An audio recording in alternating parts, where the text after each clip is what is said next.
اس میں اللہ تعالیٰ نے اس بنیادی بات سے شروع کیا ہے جہاں سے سارا انسانیت کا سلسلہ شروع ہوا تھا۔ آپ دیکھیں سورہ بقرہ جو ہے، اس کو شروع میں رکھنے کی اب آپ کو حکمت بھی کلیئر ہو رہی ہوگی۔ قرآن میں کوئی صورت اس قابل نہیں ہے سورہ بقرہ کے سوا کہ اسے قرآن کے آغاز میں رکھا جاتا، کیونکہ جب آپ کوئی کتاب کھولتے ہیں تو آپ کو تھوڑا ایک بلو پرنٹ تو کلیئر ہونا چاہیے کہ کتاب کیا کرنے جا رہی ہے، وہ سورہ بقرہ ہی ہے۔ اور اللہ کے پاس جو مصحف لوح محفوظ میں ہے، انسانیت کی پیدائش سے پہلے بھی وہ اسی ترتیب پہ ہے جو ترتیب ہمارے پاس اب موجود ہے۔ اگرچہ یہ ترتیب نزولی نہیں ہے، لیکن ترتیب مصحف بل ہوا قرآن مجید فی لوح محفوظ یہی ہے۔ اب وہ ذکر آ رہا ہے وَإِذْ قَالَ رَبُّكَ لِلْمَلَائِكَةِ إِنِّي جَاعِلٌ فِي الْأَرْضِ خَلِيفَةً، اور وہ وقت یاد کرو جب اللہ تعالیٰ نے فرشتوں سے فرمایا کہ بے شک میں زمین میں ایک خلیفہ بنانے والا ہوں۔ بھائی خلیفہ کی ضرورت تو اس کو پڑتی ہے جسے موت آ جانی ہو کہ مرنے سے پہلے وہ اپنے لیے کسی کو نامزد کر دیتا ہے، میرے بعد یہ کام چلائے گا۔ یہ معنی بھی ہوتا ہے خلیفہ کا، لیکن خلیفہ کے لیے یہ ضروری نہیں ہے کہ جو اس کو خلیفہ بنا رہا ہے کہ وہ بھی مر چکا ہو۔ اس کو آپ دنیاوی مثال سے سمجھیں کہ جب یہاں پہ انگریزوں کی حکومت تھی نا، تو یہاں پہ وائسرائے ہوتے تھے جو آپ سمجھ لیں ایک پپٹ کنگ، ایک کٹ پتلی ایک جو ہے وہ کنگ کے طور پہ بیہیو کرتے تھے۔ ان کی اپنی کوئی مرضی نہیں ہوتی تھی، جو کچھ وہاں سے آتا تھا اس کو کرتے تھے۔ ویسے تو آج بھی کٹ پتلی ہی ہیں، اس وقت تو بہت زیادہ ہی تھے۔ وہ ملکہ کی طرف سے، کنگ کی طرف سے جو آرڈر آتا تھا اس کو امپلیمنٹ کرتے تھے۔ تو وہ ایک طرح کے یہاں پہ خلیفہ ہوتے تھے کہ اس کا حکم یہاں پہ نافذ کرتے تھے۔ وہ بھی زندہ ہے اور نافذ کرنے والا بھی زندہ ہے۔ ان معنوں میں آپ بغیر ریزیمبلنس کے صرف اس مثال کو ذہن میں رکھتے ہوئے انسان کس طرح اللہ کا خلیفہ ہے کہ اللہ تعالیٰ نے انسان کو زمین پہ بھیجا ہے تاکہ جو اس کے احکامات ہیں نا ان کو یہاں پہ اسٹیبلش کرے۔ قرآن میں جگہ جگہ یہ بات آئے گی، اللہ چاہتا تو ایک آیت واحد میں سب کو ہدایت دے دیتا، لیکن اس نے یہ طریقہ اڈاپٹ نہیں کیا۔ انسان خود ہی اس معاملے کو لے کے چلے۔ ان معنوں میں انسان اللہ کا خلیفہ ہے۔ اچھا، اب جب خلیفہ ہے تو پھر ظاہر ہے کہ خلیفے کو ریسورسز بھی دینے چاہیے، اختیارات بھی دینے چاہیے۔ اگر اس کے پاس اختیار نہیں ہوگا، یہ تو اس کے پاس اختیار نہیں ہے کہ جس نے خلیفہ بنایا ہے اس کو پوچھ سکے، البتہ وہ جو کچھ امپلیمنٹ کروانا چاہ رہا ہے نیچے، اس کا اختیار تو وائسرائے کو ہوگا نا، ان لمٹس کے اندر۔ تو اللہ تعالیٰ نے دیکھنا ہے انسان کو کیا اختیار دیا ہے، حق اور باطل کی تمیز دی ہے، اپنی مرضی سے معاملات کو چلتا ہے۔ چند ایک چیزیں اللہ نے اپنے پاس رکھی ہیں کہ اس کی کتنی زندگی ہونی ہے، اس نے کہاں پیدا ہونا ہے، اس کے ماں باپ کون ہونے ہیں۔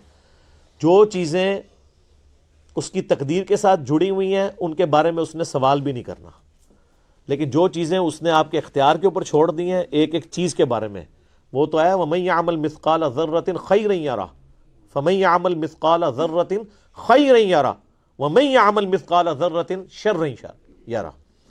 ذرے کے برابر بھی نیکی ہے وہ بھی پکڑی جائے گی کہ ہاں یہ ہے جی تولو اس کو، یہ بھی اس نے کی ہوئی ہے، اور ذرے کے برابر گناہ ہے وہ بھی نہیں چھپ سکے گا۔ اکثر لوگ پوچھتے ہیں نہیں وہ اللہ تعالیٰ چاہتا تو ہم نیک ہو جاتے، وہ تقدیر کے اوپر چیزوں کو ڈالتے ہیں۔ تقدیر پہ صرف وہ چیزیں آپ ڈالیں گے جو اللہ تعالیٰ نے آپ سے نہیں پوچھنی۔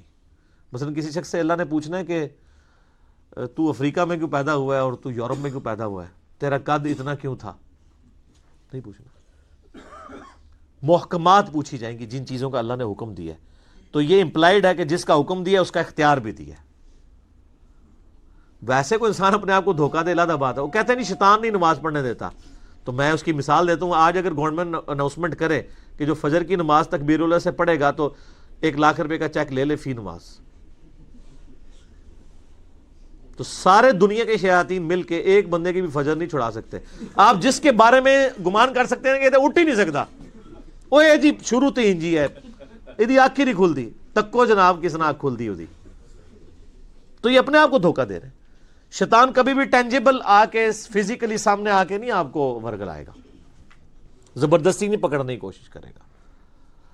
تو اللہ تعالیٰ نے زمین پہ انسان کو خلیفہ بنانے کا ارادہ کیا تو فرشتوں سے فرمایا۔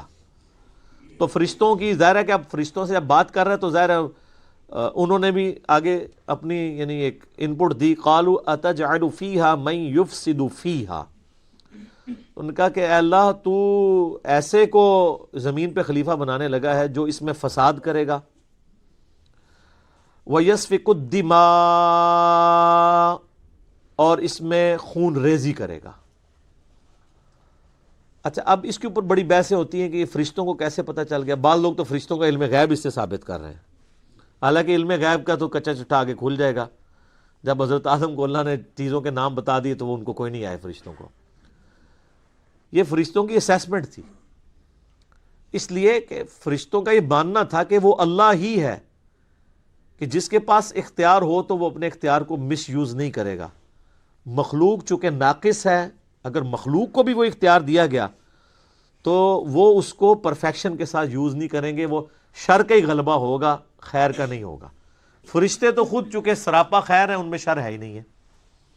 ایک یہ توجیہ ہے جو اصل توجیہ ہے، اور ایک توجیہ یہ بھی ہو سکتی ہے جس کو سپورٹ قرآن حکیم کسی حد تک کرتا ہے۔ سورۃ الحجر کے اندر آتا ہے کہ اللہ تعالیٰ نے جنوں کو انسانوں سے پہلے پیدا کیا تھا، اور جن بھی صاحب اختیار مخلوق ہے، اور جنات بھی آپس میں وہی حرکتیں کرتے تھے لڑنے مرنے والی، تو فرشتوں نے اسی پر قیاس کیا کہ جس طرح جنات کر رہے ہیں یہ بھی یہی کچھ کرے گا، اور ساتھ انہوں نے کہا وَنَحْنُ نُسَبِّحُ بِحَمْدِكَ، اور اے اللہ ہم تو تیری تسبیح تیری حمد کے ساتھ کر رہے ہیں، وَنُقَدِّسُ لَكَ، اور تیری پاکی بھی بیان کر رہے ہیں۔ یعنی اگر مقصد یہی ہے کہ تو نے اپنی عبادت کے لیے پیدا کرنا کسی مخلوق کو، تو ہم سے زیادہ کون عبادت کر رہا ہے؟ ہمارے ہوتے ہوئے کسی اور مخلوق کو کیوں پیدا کیا جا رہا ہے؟ لیکن فرشتوں کو یہ بات نہیں پتا تھی کہ فرشتے وہ مخلوق ہیں جو اپنی مرضی سے عبادت نہیں کر رہے، بلکہ بلٹ فار عبادت ہے، وہ بائی ڈیفالٹ، جسے کمپیوٹر کی لینگویج میں کہا جاتا ہے۔ ان میں تو اختیار ہی نہیں نافرمانی کا۔ شیطان نے بھی اس لیے نافرمانی کی کہ وہ جنوں میں سے تھا۔ سورہ الکہف میں آئے گا نا، کانا من الجن ففسق عن امر ربی، وہ جنوں میں سے تھا اس لیے اس نے اپنے رب کی نافرمانی کی، ورنہ فرشتہ ہوتا تو نافرمانی نہ کرتا۔ قرآن میں جگہ جگہ یہ مضمون ہے کہ فرشتے تو اللہ کی حکم عدولی کرتے ہی نہیں ہیں۔ قال انی اعلم ما لا تعلمون، تو اللہ نے فرمایا میں وہ کچھ جانتا ہوں جو تم نہیں جانتے۔ مراد یہ کہ میرا یہ ایک پلان ہے اور مجھے پتا ہے میں کیا کر رہا ہوں۔ سر آپ بڑے قیمتی ہیں۔ اللہ تعالیٰ کو انسان اتنا عزیز ہے کہ اسے یعنی فرشتے بھی ویسے عزیز نہیں ہیں۔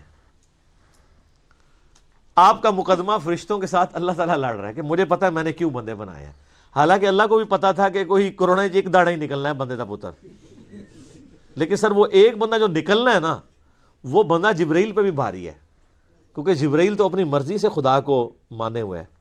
اسی لیے میں کہتا ہوں کہ حضرت جبرائیل علیہ السلام اگر مجھے کہنا کہ میرے ساتھ ایمان ایکسچینج کر لو تو میں کبھی بھی نہ کروں۔ یہ جو انسان کو اللہ نے خوبی دی ہے نا کہ انسان اپنی مرضی سے اپنے رب کو چوائس کرتا ہے، سر یہ حسرت تو جبرائیل کے دل میں ہمیشہ ہی رہے گی کہ میں نے رب کو اپنی مرضی سے نہیں چنا بلکہ رب نے مجھے چنا ہوا ہے۔ انسان کسی کے لیے کمٹمنٹ شو کرے اپنی مرضی سے، جو اس کا مزہ ہے وہ کسی اور چیز کا مزہ ہو سکتا ہے۔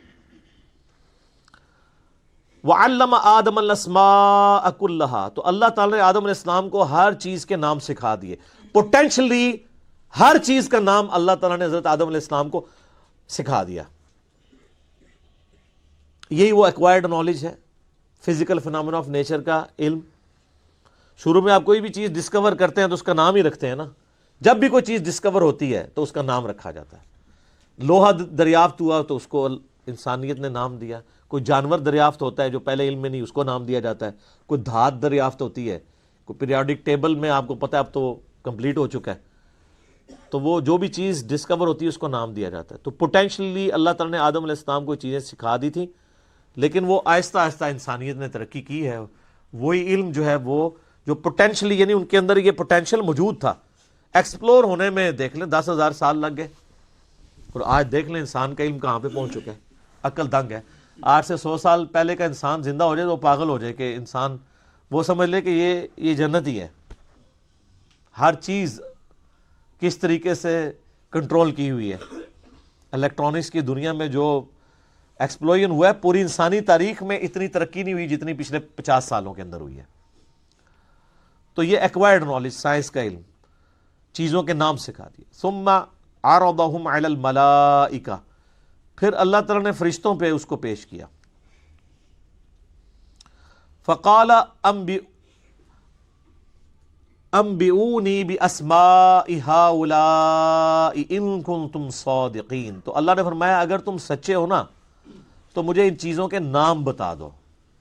یعنی جو میں نے پلان سوچا ہوا تھا، تم یہ سمجھتے ہو کہ یہ پلان درست نہیں تھا یا بہتر نہیں تھا، تو میرے پلان میں جو چیز ہے اب مجھے ان چیزوں کے نام بتاؤ جو میں نے اس کو کیپیبلٹی دی ہے اس انسان کو جو تمہیں نہیں دی ہے. تو انہوں نے سیدھی سیدھی بات کر دی. قالوا سبحانک لا علم لنا الا ما علمتنا. انہوں نے کہا اے اللہ تو ہر عیب سے پاک ہے، ہمیں تو علم نہیں ہے مگر وہی جو تو نے ہمیں سکھایا ہے. اب میرا معصومانہ سوال ہے کہ حضرت جبرائیل کو چیزوں کے نام نہیں آتے تو اولیاء اللہ جو آپ نے بنائے ہوئے ہیں وہ کہتے ہیں دل کے حال جانتے ہیں، ان کی کیا اوقات ہے؟ حضرت جبرائیل تو صرف فرشتے نہیں ہیں، فرشتوں کے پیغمبر ہیں، عام انسانوں سے تو افضل ہیں. تو وہ حضرت آدم کے دل کا حال جان لیتے نا، آدم کو تو سکھا دیے تھے نا. آدم کے تو دل میں وہ نام آ گئے تھے نا، تو جو دل کا حال پڑھ لیتے ہیں تو وہ کہتے ہیں یا اللہ ابھی پڑھ کے بتا دیتے ہیں. جب شیخ عبد القادر جیلانی دل کا حال پڑھ لیتے ہیں تو ہم تو فرشتے ہم نہیں پڑھ سکتے. ابھی آدم کا دل پڑھ کے آپ کو بتاتے ہیں کہ آپ نے کیا کچھ سکھایا ان کو. سب کچھ کہانی ہے. قرآن کے ہر صفحے پہ اتنی بڑی بڑی چپیڑیں ہیں سب کانٹیننٹ انڈیا، پاکستان اور بنگلہ دیش کے فرسودہ نظریات کے اوپر. اس لیے انہوں نے ایسے بالکل صحیح ٹوٹکا آپ کو بتایا کہ قرآن پڑھنا نہیں ہے، اس کے سوا چارہ ہی کوئی نہیں ان کے پاس. یہ رسک لے بھی نہیں سکتے. ترجمے بھی صرف برکت کے لیے کیے ہیں. میں آپ کو صحیح بتا رہا ہوں. آپ بہار شریعت کھول کے دیکھیں، فقہ حنفی کا انسائکلوپیڈیا ہے نا اردو زبان کے اندر، مفتی امجد علی صاحب نے لکھا ہے، اعلیٰ حضرت احمد صاحب ریلوی صاحب کے خلیفہ ہیں. تو جب نماز کا چیپٹر شروع ہے نا، وہ ہر چیپٹر سے پہلے نا جو ٹاپک ڈسکس کرتے ہیں نا اس پہ احادیث لے کے آتے ہیں. طہارت کا چیپٹر ہوگا تو بخاری مسلم سے احادیث لے کے آئیں گے، وضو کے اوپر، غسل کے اوپر، ان ساری چیزوں کے اوپر. اسی طریقے سے حج کا چیپٹر آئے گا، احادیث لے کے آئیں گے. نماز کا جب چیپٹر آیا نا تو اس پہ بھی حدیثیں لے کے آئے، لیکن حدیثیں کون سی کہ نماز پڑھنے سے گناہ معاف ہو جاتے ہیں، پتوں کی طرح جھڑ جاتے ہیں. اب آگے نماز کا طریقہ بھی تو لکھنا چاہیے تھا نا ان کو. تو وہ حدیثیں چھوڑ دی، باقی جتنی بخاری مسلم میں حدیثیں تھیں ساری ایک جگہ جمع کر دی. لیکن ضمیر تو ملامت کرتا ہے نا. تو اینڈ پہ جا کے لکھا کہ یہ احادیث ہم صرف برکت کے لیے لکھ رہے ہیں، رہا ان احادیث کی روشنی میں نماز کا طریقہ اخذ کرنا تو وہ ہمارا کام ہی نہیں. ہمارے بزرگوں نے بہت عرصہ پہلے یہ کام کر دیا، ہمیں اسے دوبارہ کرنے کی ضرورت نہیں ہے. وہ بزرگ جو بہت عرصہ پہلے کام کر کے گئے نا، وہ کام کر کے نہیں گئے، کام پا کے گئے نا. تو یہ اندھا تھا جب بخاری مسلم سے حدیثیں لکھ رہا تھا، اس کو نہیں پتا تھا کہ نماز کا طریقہ، جب تم فضائل لکھ رہے ہو نماز کا طریقہ بھی اسی بخاری مسلم سے لکھو نا، اور پھر بتاؤ کہ بزرگ کام ڈال کے گئے ہیں. تو اصول برکت کے لیے وہ کہتے، اس میں لکھا ہے کہ ہم یہ برکت کے لیے لکھ رہے ہیں، کوئی یہ نہ سمجھے کہ اس سے ہم نے نماز کا طریقہ اخذ کرنا ہے. تو قرآن بھی جو ترجمے میں ہیں برکت کے لیے ہوئے ہیں، اس سے کوئی یہ نہ سمجھے کہ اس کو پڑھ کے اس پہ عمل بھی کرنا ہے.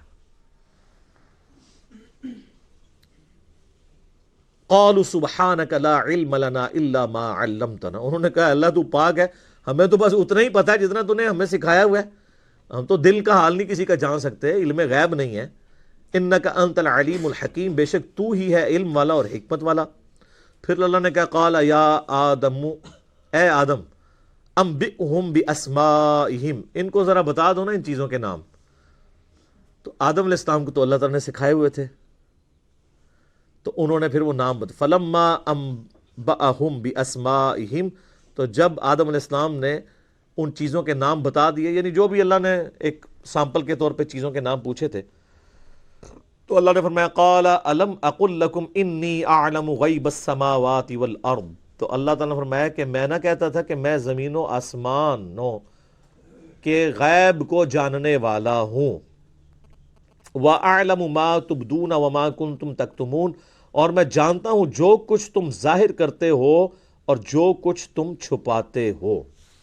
یہاں بھی علم غیب کا اللہ نے بتا دیا کہ غیب کا علم میرے پاس ہے، اور جتنا علم میں کسی کو سکھاؤں گا اس کو آئے گا.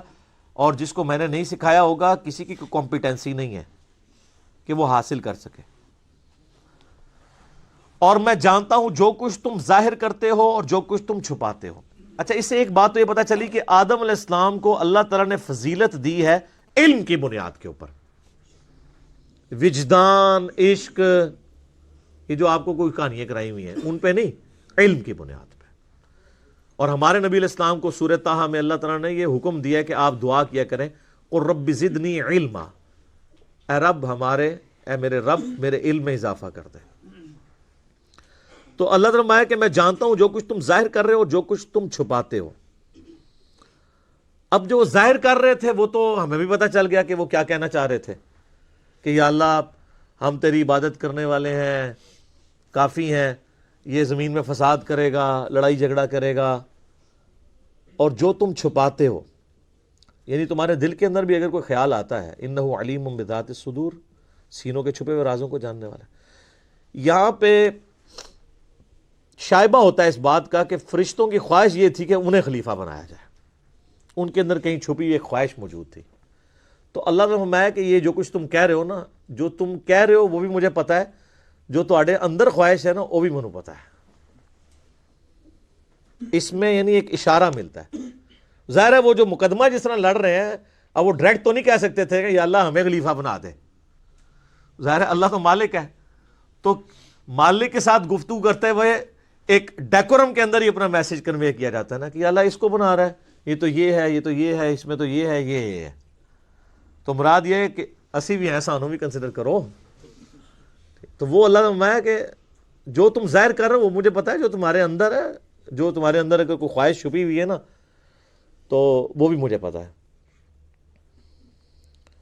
وَإِذْ قُلْنَا لِلْمَلَائِكَةِ اسْجُدُوا لِآدَمَ، اور جب ہم نے کہا فرشتوں سے کہ سجدہ کرو آدم کو، فَسَجَدُوا إِلَّا إِبْلِيسَ، تو سب سجدے میں گر پڑے سوائے ابلیس کے.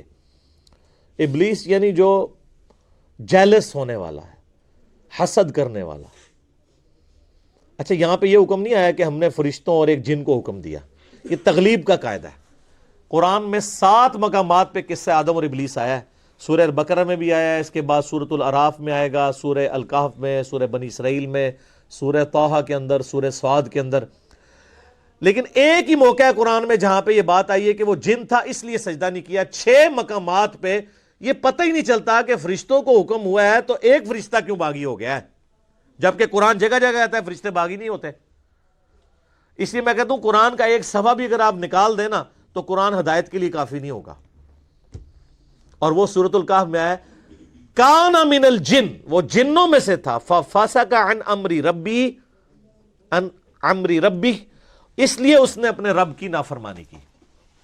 اگر وہ فرشتہ ہوتا تو کبھی بھی نافرمانی نہ کرتا. وہ جنوں میں سے تھا.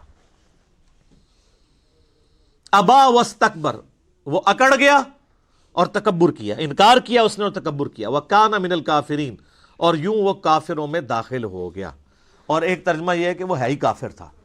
مراد یہ کہ اس کے اندر کی یہ جو تکبر تھا اس کو کھولنے کا سبب یہ واقعہ بنا، ورنہ وہ اندروں ہے ہی کچھ سی، اس پہ مشکل وقت نہیں آیا تھا. جس طرح معذرت کے ساتھ آپ دیکھتے ہیں ہمارے جو پولیٹیکل لیڈرز ہیں، جب وہ اپوزیشن میں ہوتے ہیں تو ماشاءاللہ لگتا ہے کہ ان سے زیادہ کوئی امت کا خیر خواہ نہیں ہے. اور جن جن باتوں کے اوپر وہ حکمرانوں کو ٹانٹ کر رہے ہوتے ہیں، جب وہ خود حکومت میں آتے ہیں ان حکمرانوں کی طرح وہ بھی بلکہ اس سے بھی بڑھ کر برے طریقے سے بیہیو کر رہے ہوتے ہیں. تو ہم بھی یہ کنکلوڈ کر سکتے ہیں کہ یہ اصل میں یہ بھی اندر سے یہی کچھ ہی تھے. ہاں، ایکسپوز اس وقت ہوئے کہ جب ان کے اوپر بھی وہی وقت آیا. جب تک مشکل وقت نہیں آئے گا تو کیسے پتہ چلے گا؟ غزوہ تبوک نہ ہوتی تو منافقین اور مومنین کا فرق کیسے پتہ چلتا؟ غزوہ احد نہ ہوتی تو عبداللہ ابن ابی جو 300 بندے لے کے الگ ہو گیا تھا تو کیسے پتہ چلتا کہ ماشاءاللہ نعرے مارنے والوں میں 300 بندہ جو ہے منافق ہے؟ کیسے پتہ چلتا؟ 1000 میں سے 300 نکل گیا. عبداللہ ابن مسعود کہتے ہیں کہ اگر یہ غزوہ احد کا یہ واقعہ نہ ہوا ہوتا، کوئی مجھ سے پوچھتا تو میں قسم اٹھا کے کہہ سکتا تھا کہ نبی علیہ السلام کے صحابہ میں کوئی بھی منافق نہیں ہے. لیکن میں تو حیران ہو گیا کہ 300 بندے تو عہد میں ہی نکل گئے، 1000 میں سے 300 نکل گئے، آلموسٹ 1/3 ہی نکل گئے نا۔ تو جب مشکل وقت آتا ہے پھر پتہ چلتا ہے کہ کون کون محبوب کی امت میں سے ہے۔ ویسے آپ کہہ لیں جتنا مرضی آپ نعرے مار لیں، اپنے املاک کو نقصان پہنچا لیں، بڑے بڑے بینرز لگا لیں، بہت آسان ہے، مشکل وقت میں پتہ چلتا ہے۔ تو اللہ تعالیٰ فرماتا ہے کہ وہ ہے ہی کافروں میں سے تھا، یعنی اس کے اوپر جب یہ وقت آیا پھر اس کی حقیقت کھل کے سامنے آ گئی کہ اس کے اندر یہ چیز بھری ہوئی تھی۔ وَقُلْنَا يَا آدَمُ اسْكُنْ أَنْتَ وَزَوْجُكَ الْجَنَّةَ، تو ہم نے آدم سے اور اس کی بیوی سے فرما دیا تھا کہ تم دونوں اس جنت میں رہو، وَكُلَا مِنْهَا رَغَدًا حَيْثُ شِئْتُمَا، اور دونوں کھاؤ پیو جتنا چاہو یہاں پر، جتنا عرصہ چاہو یہاں پہ اس جنت میں رہو، لیکن ایک شرط کے ساتھ، وَلَا تَقْرَبَا هَذِهِ الشَّجَرَةَ، یہ ایک درخت ہے جس کے قریب نہیں تم نے جانا، فَتَكُونَ مِنَ الظَّالِمِينَ، اگر ایسا ہوا تو تم پھر حق تلفی کرنے والوں میں، ظالموں میں، اللہ تعالیٰ کے نافرمانوں میں شمار ہو جاؤ گے۔ اب بعض لوگ کہتے ہیں درخت کون سا تھا؟ وہ جڑا بھی ہوئے درخت تل کے فرق پہنتا ہے۔ اللہ تعالیٰ وہ درخت کی کوئی خوبی نہیں بتانا چاہ رہا کہ وہ درخت نے اینج کر کے کھینچ لیا سی، یہ بتانا چاہ رہا ہے کہ اللہ نے ایک سیمپل کے طور پہ ایک چھوٹا ٹیسٹ انسان کو گزارا کہ forbidden fruits are always sweet, منع کیے گئے پھل ہمیشہ میٹھے ہوتے ہیں، یعنی وہ انسان اس کی طرف مائل ہوتا ہے نا۔ تو یہ انسانیت کا ایک ٹیسٹ تھا کہ دنیا میں، چونکہ اللہ نے تو پہلے ہی پلان کر دیا تھا کہ دنیا میں تو میں نے بھیجنا ہے، یہاں پہ انہوں نے رہنا ہے، تو ان کے لیے کچھ چیزیں ہوں گی جو میری طرف سے حکم ہوں گی یہ کرنی ہے، اور کچھ چیزیں ایسی ہوں گی جو منع کی گئی ہوں گی۔ اس کے لیے ایک چھوٹا سا آپ سمجھ لیں اینول ایگزامینیشن سے پہلے ایک چھوٹا سا ٹیسٹ سمجھ لیں، تو اس میں سے یہ گزارا۔ فَأَزَلَّهُمَ الشَّيْطَانُ، تو شیطان نے ان دونوں کو پھسلا دیا، عنہا، اس سے، فَأَخْرَجَهُمَا مِمَّا كَانَ فِيهِ، تو نکلوا دیا ان دونوں کو اس میں سے جس میں وہ تھے۔ اچھا، اللہ تعالیٰ یہ جو سیغے استعمال کر رہا ہے تثنیہ کے کر رہا ہے، لہذا یہ کرسچینٹی میں آیا نا، وہ کہتے ہیں ایکسیز آف ایول جو ہے وہ عورت ہے، ایو، اما ہوا کو انگلش میں کیا کہتے ہیں؟ ایو، تو یہ ایول یعنی برائی، یہ انہوں نے عورت سے، یہ جو آج کہہ رہے ہیں ہم عورت کے بڑے حقوق کی جنگ لڑ رہے ہیں، انہوں نے تو اپنی ماں کے نام سے ایول کو ڈیڈکٹ کیا ہوا ہے، ایول، جبکہ قرآن کیا کہہ رہا ہے کہ ان دونوں کو ہم نے کہا، ان دونوں نے نافرمانی کی، ان دونوں کو شیطان نے بہکایا، یہ کسی ایک انڈیویجول کے اوپر نہیں اللہ تعالیٰ نے ڈالا، کیونکہ ہر ایک کی اپنی مرضی تھی، سیدنا آدم کی بھی اپنی مرضی تھی اور اما ہوا کی بھی۔ اچھا، آپ کو تورات کے اندر ملے گا کہ وہ مور کی شکل میں، مطلب اس کے پاؤں کے ساتھ لگ کے داخل ہوا، یہ ساری کی ساری فضول چیزیں ہیں کہ ان کے پیچھے پڑھا جائے، ایک انٹرسٹ کے طور پہ ہو سکتا ہے، لیکن اس چکر میں پڑھنا کہ وہ کیسے گیا تھا جی جناب، کہ تسی راہ ڈک لینا ہوتا کیسے گیا تھا، وہ جس طرح مرضی گیا ہوئے کوئی فرق نہیں پہنتا، یہ یعنی خام خواہ کی بحثیں ہوتی ہیں۔ مسلم شریف میں حدیث ہے نا کہ نبی علیہ السلام نے فرمایا میں اور قیامت اس طرح ساتھ بھیجے گئے ہیں جیسے یہ 2 انگلیاں۔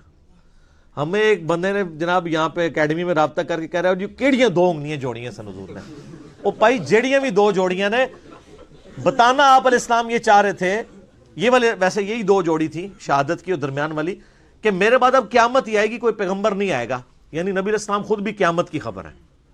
یہ مقصد نہیں تھا کہ آپ یہ بتائیں کہ وہ انگلیاں کون سی 2 تھی، تو یہی ہوتا ہے کہ ہم انگلیوں کے چکر میں پڑ جاتے ہیں، جو میسج ہے وہ پس پش ڈال دیا جاتا ہے۔ یہاں پہ بھی اللہ تعالیٰ نے فرمایا کہ شیطان نے ان دونوں کو ورگلایا۔ ابھی یہ آیت باقی ہے، انشاءاللہ اگلی دفعہ اس آیت کو ہم ایلبوریٹ کریں گے کہ کس طریقے سے یہ سارے معاملات ہوئے، اور کراس ریفرنس کے طور پہ جو باقی آیات جہاں سے ضرورت پڑی تو میں انشاءاللہ اس کو بیان کروں گا۔ چل رہی ہے اعوذ باللہ من الشیطان الرجیم، بسم اللہ الرحمن الرحیم۔ فَأَزَلَّهُمَ الشَّيْطَانُ، تو شیطان نے ان دونوں کو پھسلا دیا، یعنی راہ حق سے ہٹا دیا، عنہا، اس سے، فَأَخْرَجَهُمَا مِمَّا كَانَ فِيهِ، اور ان دونوں کو نکلوا دیا اس جنت میں سے جس میں وہ رہ رہے تھے۔ اب اللہ تعالیٰ نے یہاں پہ تثنیہ کا صیغہ استعمال کیا، یعنی ان دونوں۔ کرسچینٹی کے اندر یہ چیز مشہور کر دی گئی کہ یہ سیدہ حوا تھی جنہوں نے سیدنا آدم علیہ السلام کو بہکایا، نعوذ باللہ۔ اور یہی چیز جو ہے وہ ہم مسلمانوں کے ہاں بھی پائی جاتی ہے کہ جی وہ حضرت آدم علیہ السلام کو بھی عورت نے نکلوایا تھا۔ کرسچینٹی تو پھر بہت آگے چلی گئی، انہوں نے تو ایول لفظ جو ہے نا، یعنی برائی، اس کو جو ڈیڈکٹ کیا ہے ایو سے۔ اما حوا کو انگلش میں کہتے ہیں ایو، EVE، اور وہ کہتے ہیں ایکسس آف ایول جو ہے وہ عورت ہے۔ آج یہ لوگ عورتوں کے حقوق کی بات کرتے ہیں، انہوں نے تو یعنی اپنا جو لفظ ہے ایول، برائی، اس کو ڈیڈکٹ کیا ہے سیدہ حوا کے نام سے، جبکہ اسلام کہتا ہے کہ یہ سب کچھ ٹیمپرڈ فارم میں کرسچینٹی کے اندر چیزیں آئی ہیں۔ اللہ تعالیٰ نے ان دونوں کی غلطیوں کا ذکر اکٹھا کیا ہے کہ ان دونوں کو شیطان نے بہکایا، ان دونوں کی غلطی تھی کہ وہ شیطان کے پیچھے لگے، یہ کسی ایک کی غلطی نہیں تھی کہ وہ کھاتے میں ڈال دی جائے۔ وَقُلْ اهْبِطُوا بَعْضُكُمْ لِبَعْضٍ عَدُوٌّ، تو ہم نے فرمایا اب اتر جاؤ، تم سب ایک دوسرے کے دشمن ہو گے، تم میں سے بعض کے، یعنی حکم تو ان دونوں کو ہوا اترنے کا، لیکن اللہ تعالیٰ تو ظاہر اپنے ڈیوائن علم سے دیکھ رہا تھا ان دونوں سے ہی میں کثیر تعداد میں مرد و عورت زمین پہ بساؤں گا، تو گویا کہ پوری انسانیت کو زمین پہ اتار دیا۔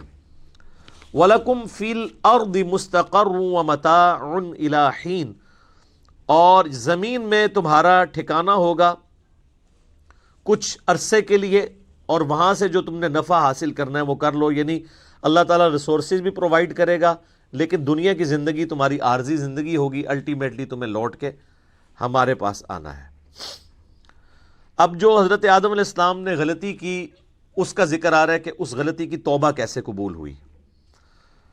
فَتَلَقَّى آدَمُ مِن رَبِّهِ كَلِمَاتٍ فَتَابَ عَلَيْهِ، تو آدم علیہ السلام نے اپنے رب سے چند کلمات سیکھ لیے جس کے سبب انہوں نے اللہ کی طرف توبہ کی، رجوع لے کر آئے، تو اللہ نے ان کی توبہ قبول کر لی۔ اِنَّهُ هُوَ التَّوَّابُ الرَّحِيمُ، بے شک وہ توبہ قبول کرنے والا ہے اور رحم فرمانے والا ہے۔ اچھا، اللہ بھی توبہ کرنے والا ہے اور انسان بھی توبہ کرنے والا ہے۔ توبہ کا مطلب ہوتا ہے رجوع لانا۔ انسان جب گناہوں کے بعد اللہ کی طرف رجوع لے آئے تو یہ توبہ کہلاتی ہے، اور جب انسان رجوع لے آئے اس کے بعد اللہ تعالیٰ بھی بندے کے اوپر شفقت فرمائے، یعنی اللہ تعالیٰ بھی اپنے اس جلال کے بعد بندے پر رحم فرمائے، تو اللہ بھی رجوع لا رہا ہوتا ہے۔ بخاری اور مسلم دونوں میں حدیث موجود ہے، نبی علیہ السلام نے فرمایا کہ جو بھی گنہگار بندہ سچے دل کے ساتھ اللہ کی طرف توبہ کرتا ہے تو اللہ تعالیٰ کو اس کے توبہ کرنے پہ اتنی خوشی ہوتی ہے جس کو آپ علیہ السلام نے ایک مثال سے بیان فرمایا۔ یہ حدیث بخاری میں بھی ہے اور مسلم میں بھی، کہ تم میں سے کوئی شخص اگر ریگستان کے سفر پر روانہ ہو اور اس کا سارا ساز و سامان اس کے اونٹ پہ لدا ہو، وہ کسی جگہ تھوڑی دیر کے لیے آرام کرے اور اس کا اونٹ وہاں سے غائب ہو جائے جب اس کی آنکھ لگے، اب اس کو سامنے اپنی موت نظر آئے، کیونکہ اونٹ کے اوپر ہی سامان لدا ہے، پانی بھی، کھانے پینے کا بھی، اونٹ نہیں ملتا تو آپ کو پتا ہے کئی ہفتوں کا سفر ریگستان میں بغیر پانی کے تو نہیں کیا جا سکتا۔ اب وہ اپنی موت کا انتظار کرنا شروع کر دے، اسی دوران اچانک جب اس کی آنکھ لگے، آنکھ کھلتے ہی اس کا اونٹ اس کے سامنے آ جائے تو اسے کتنی خوشی ہوگی۔ اس سے زیادہ خوشی اللہ تعالیٰ کو ہوتی ہے جب کوئی شخص گناہ کر کے اللہ کی طرف سچے دل سے توبہ کر لے۔ اور مسلم شریف میں آگے الفاظ ہیں کہ وہ اتنا خوش ہو کہ اس کی زبان لڑکھڑا جائے، من شدت الفرح، اور وہ خوشی کے باعث اس کی زبان سے یہ نکل جائے، اے اللہ تو میرا بندہ میں تیرا رب، حالانکہ وہ کہنا یہ چاہ رہا ہو کہ اے اللہ میں تیرا بندہ تو میرا رب، یعنی اس کی زبان بھی لڑکھڑا جائے، اتنی اس پہ شدت خوشی کی طاری ہو۔ اس سے زیادہ خوشی اللہ تعالیٰ کو اس شخص پر ہوتی ہے جو اللہ کی طرف رجوع لے ہے۔ جامعہ ترمذی میں حدیث ہے کہ موت کے غرغرے سے پہلے توبہ قبول ہے، اس کے بعد کبھی توبہ قبول نہیں ہے۔ اسی لیے آپ دیکھیں کہ فرعون نے جب توبہ کی، قرآن حکیم میں آتا ہے جب وہ ڈوبنے لگا تو اس نے کہا کہ میں بنی اسرائیل کے رب پہ، موسیٰ اور ہارون کے رب پہ ایمان لایا، تو اللہ تعالیٰ نے کیا فرمایا تھا؟ الآن، اب لے کے آیا توبہ، کوئی فائدہ نہیں ہے۔ تو نزع کے عالم سے پہلے جو توبہ کر لے گا اس کی توبہ ایکسیپٹیبل ہے، ادروائز کوئی توبہ نہیں ہے۔ تو اللہ تعالیٰ تو مائل بکرم ہے. بخاری اور مسلم دونوں میں حدیث ہے کہ اللہ تعالیٰ نے مخلوقات کی پیدائش سے پہلے اپنے پاس عرش پہ یہ عبارت لکھ لی تھی کہ میری رحمت میرے غضب پہ بھاری رہے گی. اور یہ انسان کے پاس بہت بڑا ایسٹ ہے کہ اللہ کی رحمت اس کے غضب پر بھاری ہے. ادروائز یہ ایکول بھی ہوتی اور صفت عدل اللہ کی غالب ہوتی تو مارے گئے تھے. عدل کریں تے تھر تھر کمن اچیاں شانہ والے، فضل کریں تے بخشے جاون میں ورگے منہ کالے. واقعی اگر عدل پہ بات آ جائے تو کوئی نہیں. اور یہ قرآن حکیم میں کئی جگہ یہ مضمون آیا ہے. سورہ فاطر کے اینڈ پہ بھی آپ چلے جائیں، اللہ تعالیٰ فرماتا ہے کہ اگر اللہ تعالیٰ لوگوں کو ان کے گناہوں پہ پکڑنا شروع کر دیتا تو کوئی بھی مخلوق زندہ نہ رہتی روئے ارض کے اوپر. اگر یعنی اللہ تعالیٰ پکڑ شروع فرما دیتا تو یہ اللہ تعالیٰ ڈھیل دیتا ہے انسان کو کہ انسان اللہ کی طرف پلٹ آئے.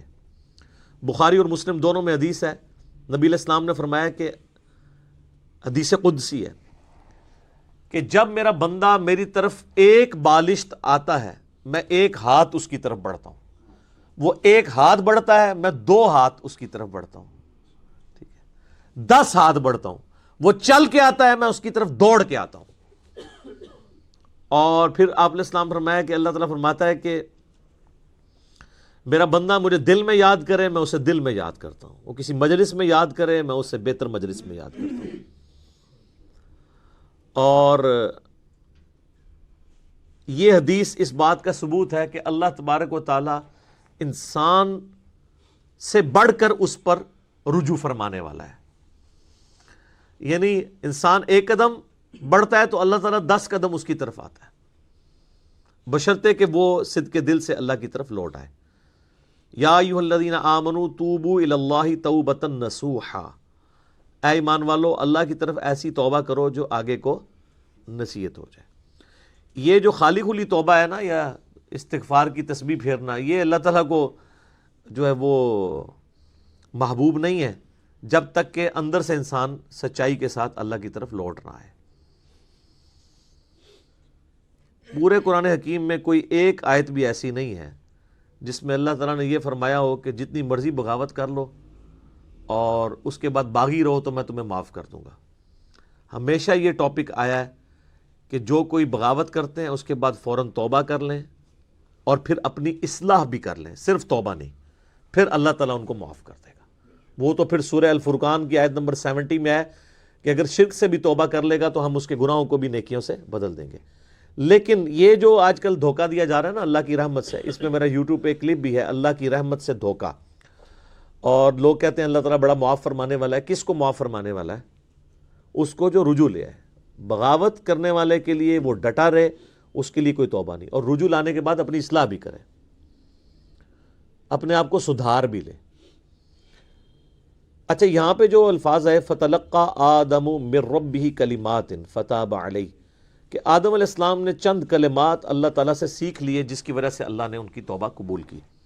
سورۃ البقرہ میں یہ کلمات نہیں آئے. اس کی وجہ یہ ہے کہ قصہ آدم اور ابلیس اس سے پہلے 6 مختلف جگہوں پر بیان ہو چکا ہے، لیکن مصحف کی ترتیب میں وہ جگہیں بعد میں آئیں گی. لیکن قرآن کے نزول کے اعتبار سے چونکہ یہ چیز ہو چکی بھی تھی، یہ تو مدنی صورت ہے، نبی علیہ السلام کے اعلان بعثت کی آلموسٹ سمجھ لے 15 سال کے بعد نازل ہوئی ہے، اور اس سے پہلے 2/3 مکی قرآن نازل ہو چکا تھا. اس میں وہ پوری ڈیٹیل موجود ہے سورۃ الاعراف کے اندر کہ وہ کلمات کیا تھے.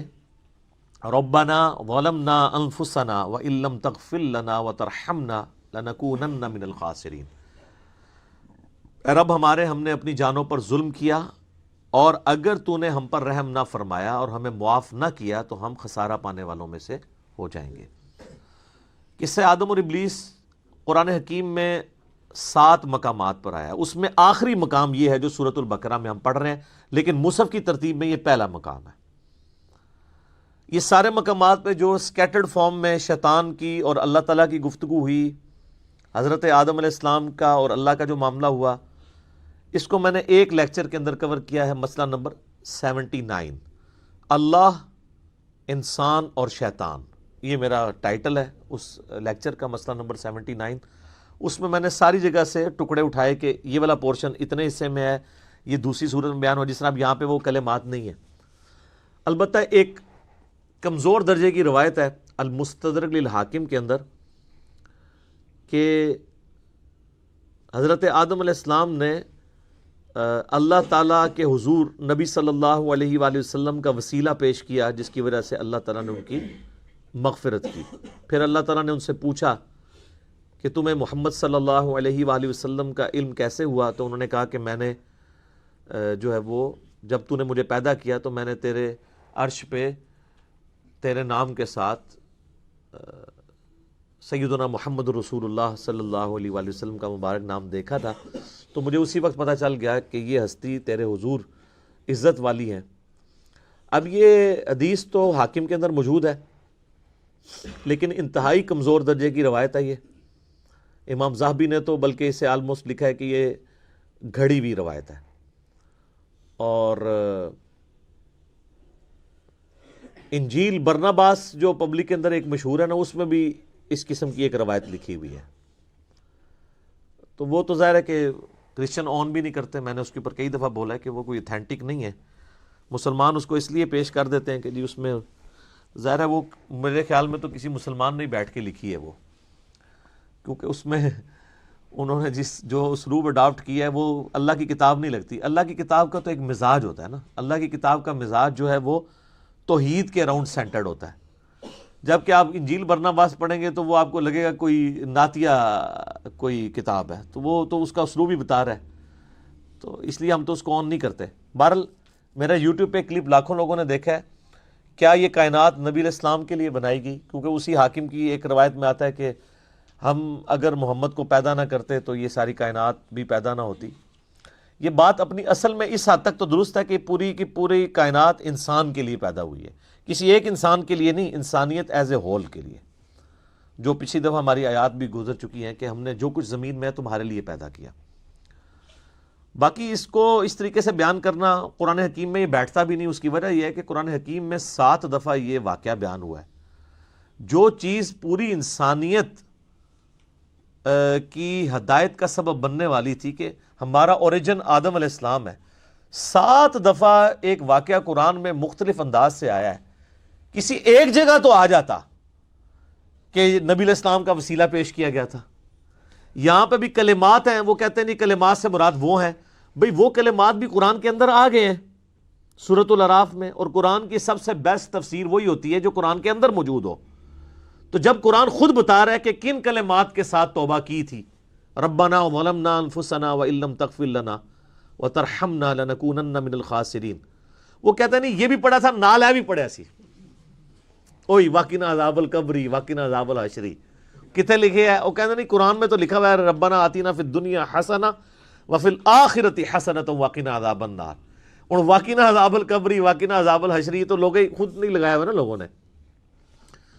تو اس کو پھر انہوں نے ایک مسئلہ بنا لیا، ایک ضد کا، پھر کہتے ہیں کہ جی یہ آپ گستاخی کرتے ہیں جب آپ اس طرح کی روایتوں کو نہیں مانتے۔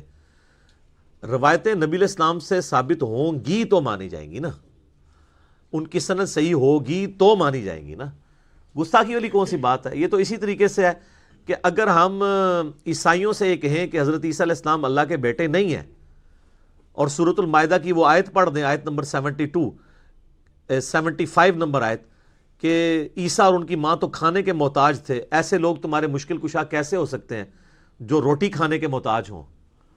تو وہ عیسائی تو یہ سمجھے گا حضرت عیسیٰ کی توہین ہو گئی ہے۔ اس سے بھی بڑھ کے سورۃ المائدہ کی آیت نمبر 17 ہے کہ اگر اللہ اس چیز کا ارادہ کرے کہ عیسیٰ کو، اس کی ماں کو، اور جتنے لوگ ہیں زمین میں ان کو موت دے دے تو اللہ کا کوئی کیا بگاڑ لے گا؟ تو وہ کہیں گے او بڑی توہین کر دی آپ نے۔ بھئی توہین تو تب ہوتی ہے نا جب کسی انسان کے ساتھ کمپیئر کروایا جا رہا ہو۔ جب اللہ تعالیٰ توحید بیان کرے گا تو آپ کے ذوم میں آٹومیٹیکلی توہین آ جائے گی۔ اس میں انبیاء کی توہین نہیں ہے، بلکہ انبیاء ہی نے میں یہ تعلیم دی ہے۔ ورنہ میں علم الکلام میں پھکی کے طور پہ ایک جواب دیتا ہوں کہ جامعہ ترمذی میں، سنن ابی داؤد میں، سنن ابن ماجہ میں حدیث ہے، نبی علیہ السلام کو ایک صحابی نے سجدہ کیا، آپ علیہ السلام فرمایا سر اٹھا یہ کیا کر رہا ہے؟ کہ رسول اللہ میں وہ کوفے کے پاس ہیرا نامی ایک شہر ہے وہاں گیا تھا، میں نے دیکھا لوگ اپنے سردار کو سجدہ کرتے ہیں تو آپ تو اللہ کے رسول ہیں، آپ زیادہ حقدار ہیں کہ ہم آپ کو سجدہ کریں. آپ تو ہمارے مذہبی پیشوا بھی ہیں، ہمارے پولیٹیکل لیڈر بھی ہیں، ہمارے ہر لحاظ سے ہمارا سب کچھ آپ ہی ہیں. تو آپ علیہ السلام نے فرمایا کہ مجھے بتاؤ جب میں فوت ہو جاؤں گا اور تم میری قبر سے گزرو گے، کیا میری قبر پہ بھی سجدہ کرو گے؟ انہوں نے کہا نہیں یا رسول اللہ. تو فرمایا پھر مجھے کیوں سجدہ کر رہے ہو؟ اگر میں سجدہ جائز سمجھتا تو بیویوں سے کہتا کہ اپنے خاوندوں کو سجدہ کریں اس حق کے سبب جو اللہ نے ان کو دیا ہے. اب مجھے بتائیں کیا نبی علیہ السلام نے اپنی توہین خود کر دی؟ وہ صحابی تو حضور کی عزت میں حضور کو سجدہ کر رہا تھا نا، حضور سے محبت کا اظہار کر رہا تھا نا. تو یہ جو کہتے ہیں عشق دے چلے نمبر لے گئے تے چلا تے صحابی بھی ہو جائے تے حضور علیہ السلام قبول نہیں کر دے، آ گیا چلے سر چوک یعنی بریکٹ میں. یہ کیا کر رہا ہے؟ عشق دے چلے نہیں ہم نمبر لے گئے، علم والے. انما یخشی اللہ من عبادہ العلماء، اللہ کی خشیت اور معرفت صرف اہل علم کو ہے. قل رب زدنی علما، اے نبی تم بھی دعا کیا کرو اے میرے رب میرے علم میں اضافہ کر دے. قل هل يستوي الذين يعلمون والذين لا يعلمون انما يتذكر اولو الالباب. اے نبی فرما دو بھلا علم والے اور بغیر علم والے برابر ہو سکتے ہیں؟ نصیحت تو نہیں حاصل کرتے مگر عقل والے. تو اسلام تو پورے کا پورا سینٹرڈ اراؤنڈ علم ہے، علم کے بغیر تو کچھ بھی نہیں ہے. اور علم وہ جو اللہ نے اپنے پیغمبروں کے ذریعے کتابوں کے ذریعے دیا ہے. تو اس کو اس طریقے سے ضد نہیں بنانا چاہیے. اب کتابوں کا ذکر ساتھ ہی آ گیا. قُلْ نَهْبِطُوا مِنْهَا جَمِيعًا، ہم نے حکم دیا کہ اب تم سب کے سب زمین پر اتر جاؤ. فَإِمَّا يَأْتِيَنَّكُم مِّنِّي هُدًى، پھر جب کبھی بھی میری طرف سے تمہارے پاس کوئی ہدایت کی چیز آئے گی یعنی کتاب. فَمَن تَبِعَ هُدَايَا فَلَا خَوْفٌ عَلَيْهِمْ وَلَا هُمْ يَحْزَنُونَ، تو جو کوئی اس کتاب کی پیروی کرے گا تو وہ قیامت والے دن نہ اسے کوئی خوف ہوگا نہ اسے کوئی غم ہوگا. اب یہ دیکھ لیں، کہتے ہیں کتابوں کی بات کرتا ہے تو قرآن کیا کہہ رہا ہے کہ جب ہمارے ابا جی کو اور ہماری اماں کو اتارا گیا جنت سے تو انہیں یہی نصیحت کی گئی تھی، اور اللہ تعالیٰ ہمارا پوری انسانیت کو جو ان سے پیدا ہونے والی تھی ہم نے ایک ہی دفعہ نصیحت کی کہ اب تو زمین پہ اتر جاؤ، جب کبھی بھی کوئی ہدایت کی کتاب آئے گی تم نے اس کی پیروی کرنی ہے. ٹھیک ہے، مرنے سے پہلے اے مسلمان کر لے اس پہ غور، کتابوں کا خدا اور ہے بابوں کا خدا اور.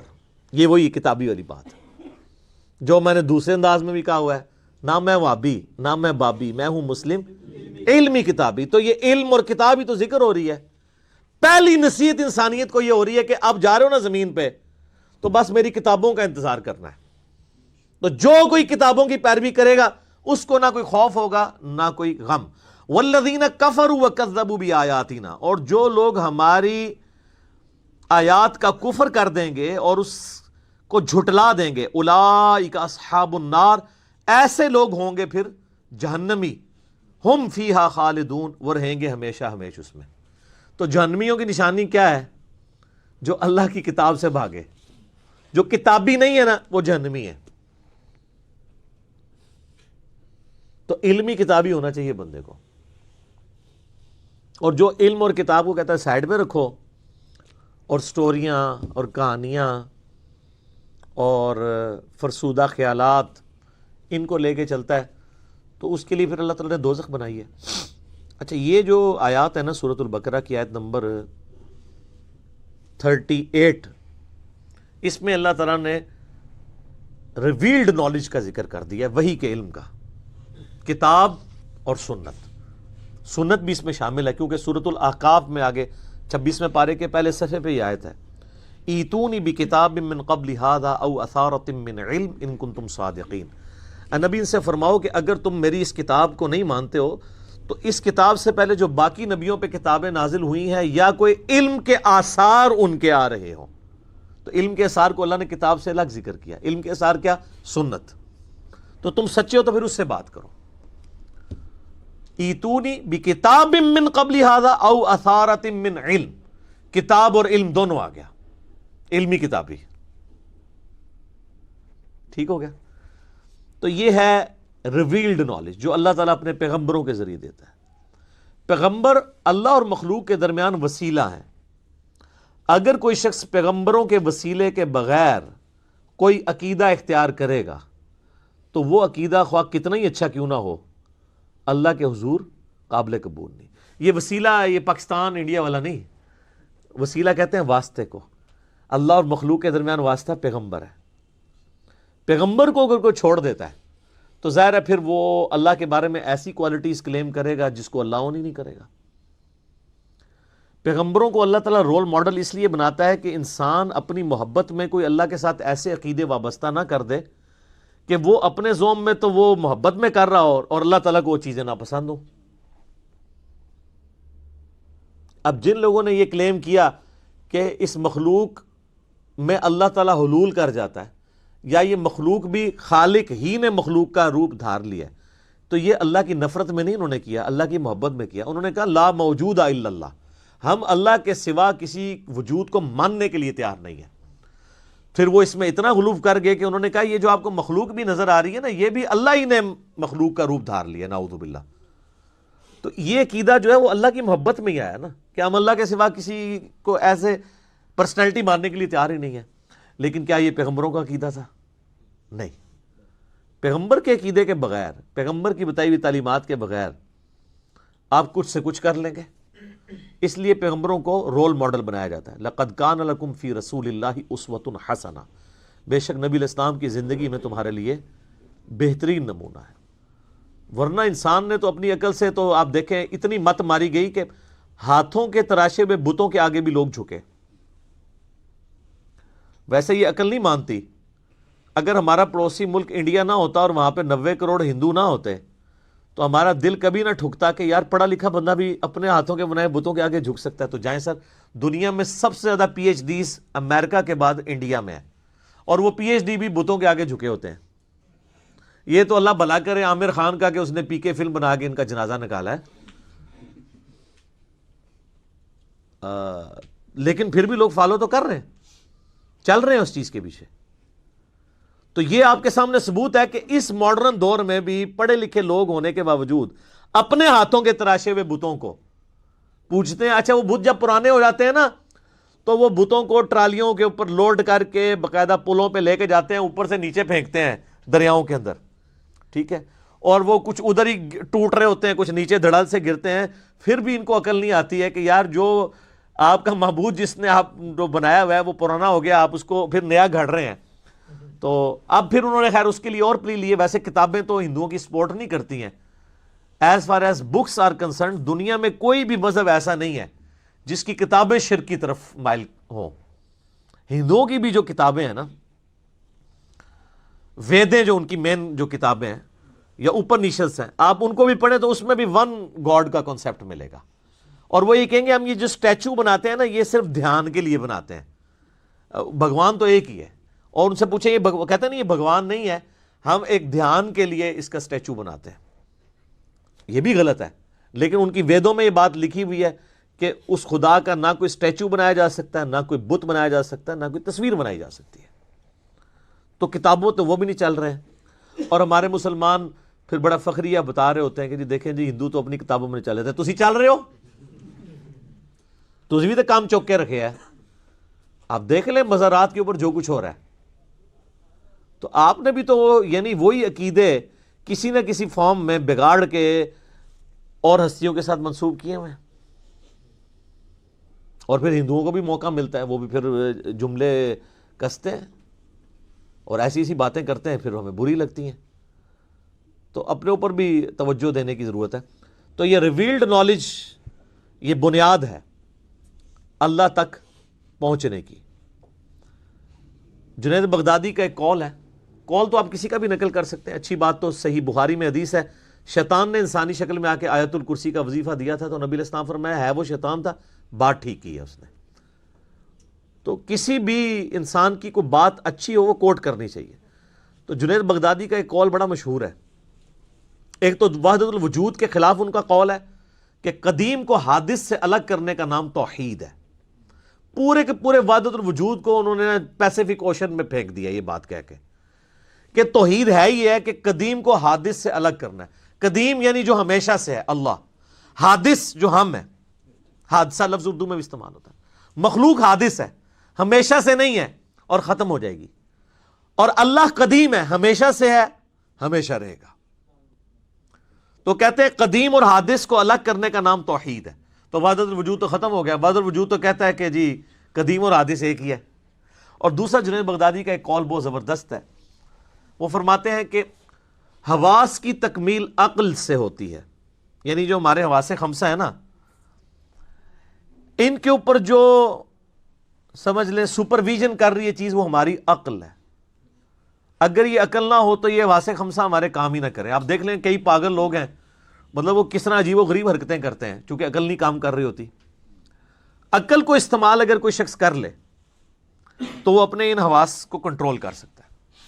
تو ان حواس کی تکمیل عقل سے ہوتی ہے، اور عقل کی تکمیل وحی سے ہوتی ہے. کیونکہ عقل تو صرف فزیکل فینامنا آف نیچر کے علم کے ساتھ ڈیل کرتا ہے، جو فزیکل ورلڈ ہے. The knowledge obtained through observations and experiments, science کا علم. سائنس فرشتوں کو ڈیٹیکٹ نہیں کر سکتی، عذاب قبر نہیں ڈیٹیکٹ کر سکتی، جنت نہیں دیکھ سکتی، جہنم نہیں دیکھ سکتی، اس لیے کہ وہ اس فزیکل ورلڈ کی چیزیں نہیں ہیں. اللہ نے لمیٹیشن کر دی ہے. جس طرح ہمارے کانوں کی لمیٹیشن ہے، ایک خاص فریکوینسی سے اوپر بھی آواز ہم نہیں سن سکتے، اس سے نیچے بھی نہیں سن سکتے. ہمارے سونگنے کی حس جو ہے وہ بہت کم ہے، کتے کی بہت زیادہ ہے. اس لیے آپ کو کتے نظر آتے ہیں ایئرپورٹس کے اوپر سمگلنگ والے لوگوں کو پکڑنے کے لیے. وہ ایسی چیزیں سونگ لیتے ہیں جو ہم نہیں سونگ سکتے.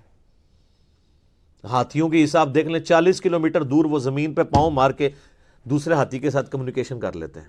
40 کلومیٹر کوئی ولی نہیں کر سکتا، ہاتھی کر لیتے ہیں. چڑیا دیکھیں اڑ لیتی ہے، کوئی بزرگ نہیں اڑ سکتا ہے تو کوئی اڑ کے دسے. چڑیا تو ہم روزانہ اڑتے ہوئے دیکھتے ہیں.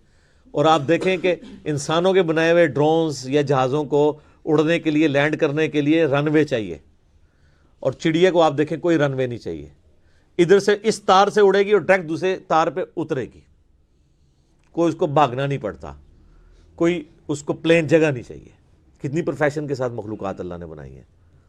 تو یہ فزیکل ورلڈ کے ساتھ جو علم تعلق رکھتا ہے یہ سائنس کا علم ہے. سائنس کا علم بھی ڈیفینیٹ ہے، جو اسٹیبلش سائنس ہو ہم اس کو مانتے ہیں. مثلا پٹرول آگ کو بھڑکا دیتا ہے، پانی آگ کو ٹھنڈا کر دیتا ہے، سورج مشرق سے نکلتا ہے مغرب میں غروب ہوتا ہے. یہ فزیکل ورلڈ سے تعلق رکھتی چیزیں. یہ تو حضرت ابراہیم علیہ السلام نے سورۃ البقرہ میں اللہ تعالیٰ کے ایک ہونے پہ دلیل دی تھی نمرود کو کہ میرا رب وہ ہے جو مشرق سے سورج نکالتا ہے. تو اگر رب بننے کا دعویٰ کر رہا ہے نا تو مغرب سے نکال کے بتا. تو ہکا بکا رہ گیا تھا. فزیکل ورلڈ کی چیزیں بھی اللہ ہی کا علم ہے، کیونکہ کتابیں اللہ کا قول ہیں اور یہ کائنات اللہ کا فعل ہے. قول اور فعل میں تضاد نہیں ہو سکتا. ٹھیک ہے. تو وہ جو علم ہے نا، جو ایکوائرڈ نالج ہے سائنس کا علم، اس کا ذکر بھی اسی رکوع کے اندر سٹارٹ میں آ گیا تھا. کون سا؟ وَعَلَّمَ آدَمَ الْأَسْمَاءَ كُلَّهَا. آدم علیہ السلام کو ہم نے ہر چیز کا نام سکھا دیا تھا. پوٹینشلی اللہ تعالیٰ نے عقل ڈال دی تھی انسان کے دماغ میں. پوٹینشلی اگر میں آپ سے پوچھوں یہ آم کی گٹھلی کے اندر درخت ہے، تو اگر آپ تھوڑے عقل مند ہوئے تو آپ کہیں گے ہاں درخت ہے، اور اگر زیادہ عقل مند ہوئے تو آپ کہیں گے کروڑوں درخت ہیں اس کے اندر. کیونکہ جب اسے بوئیں گے ہزاروں آم لگیں گے. ہر آم کے اندر ایک گٹھلی ہوگی، وہ ہر ہزار جو ہے 1000 اور درخت. تو یہ تو ایک چین ریئیکشن شروع ہو جاتا ہے. تو یہ گٹھلی جو آپ کو بظاہر نظر آ رہی ہے یا بیج نظر آ رہا ہے، آم کی گٹھلی اس کا بیج ہی ہوتی ہے.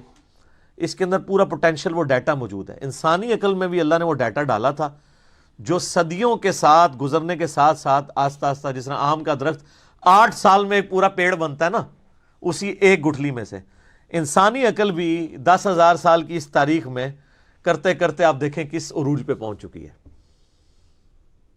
کہ عقلیں دنگ ہیں کہ انسان نے کیا کر لیا. بلکہ آج سے 100 سال پہلے کا انسان اگر زندہ ہو جائے تو وہ تو پاگل ہو جائے، اور آج کے ہر بندے کوئی بزرگ ماننے کے لیے تیار ہو جائے.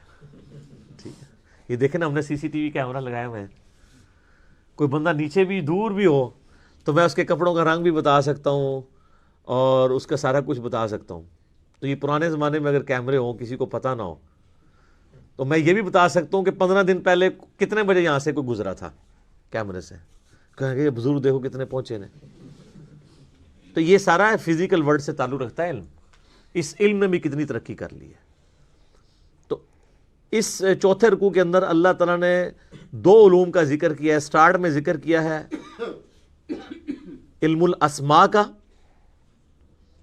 اور جس کے اوپر آج کل وہ جناب ناموں کا علم اور پتہ نہیں وہ نام بھی وہ حساب لگا کے رکھتے ہیں اور پتہ نہیں کیا کچھ کرتے ہیں، وہ یہ چیز نہیں تھی. پوٹینشلی عقل کی بات ہوئی اور اینڈ پہ جا کے علم وحی کا ذکر آیا کہ علم وحی کو لے کے چلنا ہے. بس یہی دو علوم ہیں جن کو قرآن مانتا ہے.